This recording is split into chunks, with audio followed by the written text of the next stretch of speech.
who was wearing short jean which just reaches her ankles. She also wore a simple pink t-shirt. Either way, Izuku still see her as cute or beautiful. "Wow, you look nice, Deku-kun," Ochako complimented him. "You too, Uraraka-san, you look nice too." Izuku also praised her back. Both blushed and stood there for a solid half a minute before Inko stepped in between them. Only God knows how. "Ah, you must, my son's girlfriend. Welcome, welcome, please come in. I have prepared some tea if you like, or maybe some mochis," Inko said. Mochi. Uraraka internally drooled. Hearing a mention of her favorite food make her excited, but since this is Deku's home, and he has to meet her parents, so she had to turn down the offer. "Thank you, Mrs. Midoriya, but I'm asking Midoriya-san out, so I'm afraid I can't go in, I'm sorry," Ochako quickly told her. "Ah, going out for a date, maybe." Inko smiled, waving her hand, eyeing Izuku with a smug grin. Both teens blushed. "No, no, Mom, it's not a date, I told you, we are just going out like friends, Izuku explained, hoping that would diffuse all the awkward between them. "If you said so."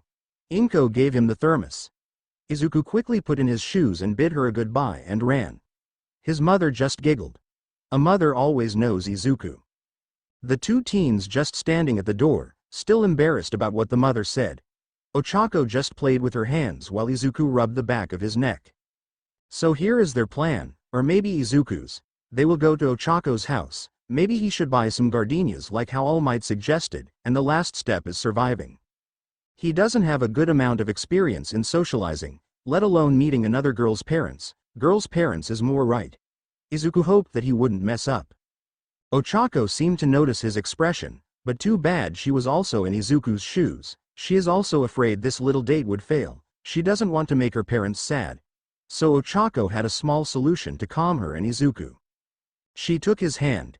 Izuku seemed surprised and blushed harder. Uraraka suddenly took his hand and held it. This is too absurd. People could see them. He would be embarrassed because he certainly doesn't want to show public affection. "Relax, Deku. We need to calm down, you know, so I hold your hand." Ochako embarrassedly looked away, face redder than a tomato, though it was obscured by the dark of the night. "Why, yeah, that might be a good idea." Izuku reluctantly held her hand and lightly squeezed it. They both held hand walking down the familiar street about a couple of minutes. The couple was teased by some people Izuku knows. A woman even said that where are the rings, causing the fake couple to blush. "Ah, we are here." Izuku stopped. "Deku-kun, that is not." Ochako stopped her talking to see Izuku, who was standing in front of a flower shop. The light of the billboard was bright, it even shaped like a rose. "What are you going to buy, Deku?" "I want to buy some flowers for you and your parents. I want to show some gratitude, because you helped me so much, so I have to pay you back." Izuku smiled and walked into the shop. Ochako seemed surprised and squeaked. "That's not necessary, you don't have to do this. I pulled you into this mess, so you don't have to waste your money for me." Ochako tried to stop him but failed. Izuku stubbornly walked in and talked with the shop owner. "Hi, I want some gardenias, please." Izuku pulled out his wallet, preparing to pay. The shop owner happily walked into the flower stall, which consists dozens of different flowers. "And oh, some wildflowers would be a nice touch too," Izuku added. The florist nodded at his request. He began to pick some of the flower Izuku requested. He professionally mixed different flowers and arranged them in random pattern, but it was regardlessly beautiful and magnificence. After arranging them, the shop owner added some final touch like leaves or smaller flower and wrapped them in a bouquet. "That would be 3,800 yen, young man." The florist gave Izuku the price. "That is a bit expensive but acceptable." Izuku opened his wallet and gave the money to the man who bid a thank you. But before Izuku could get the flower, the man pointed at the girl, Ochako, and said, "Have a nice date, my boy." Izuku blushed but still gave him a thank you and good evening to him. After stepping out of the shop, Izuku was met of the sight of pouting Ochako, which is cute. "I told you not to buy anything, you don't have to do that." Ochako puffed up her cheeks and crossed her hand. Izuku rubbed the back of his neck and smiled. Sorry, but I want to show some respect to your parents, that's why I bought this, to show some gratitude." "But you don't have to." Ochako sighed in defeat, knowing that it wouldn't solve Izuku's stubbornness. "Tonight is cold," she remarked, hands rubbing her arms to warm herself up. She should have brought a coat, but she insisted that she didn't need because. Wait, why is everything so warm? A coat was wrapped around her, a black one to be clear. Izuku took out his coat to cover her, providing her warmth. W. Wait, Deku-kun. No, you shouldn't take out your coat, Deku-kun, because you know it's cold here and you should keep it yourself and Ochako was cut off by Izuku, who didn't even bulge from Ochako's cute mumbles. He just gave her a smile and thumb up. Ochako just slumped down, feeling ashamed, not by the bypassers talking about two young lovebirds, but by Izuku's kindness and tolerant nature. Why is he so gallant? They continued walking down the road. Her house is far, but they can reach in half an hour. Izuku sometimes suggested that they should buy some food, but Ochako said that they would eat anyway, so that was not necessary. We are here. Ochako stopped and pointed at the large building, which is an apartment. Izuku gave out an awkward awe and chuckled. Finally, they walked through the gate. Ochako said that her parents are living in floor 3. Upon reaching the door, Ochako pulled out her key to insert the keyhole. Strangely, it didn't make a click sound. Then she realized that the door wasn't locked. She gulped. Deku-kun, whatever you do, check every corner, ceiling, and blind spot. Midoriya was confused. It is a villain attack, or it is a kidnap. Izuku then readied his one for all to defend himself and nodded. Ochako pushed the door lightly. It made a creak sound which sent shivers down their spines. Ochako and Deku walked in slowly, carefully, not making any sound. Then they noticed something. Something was turned on in the living room. When they reached the light source, they realized that it was a TV. It was turning on. That's weird. Her parents would not do anything like this. Turn off the TV whenever you don't watch them or lock the gas after cooking. They're tips her dad taught her.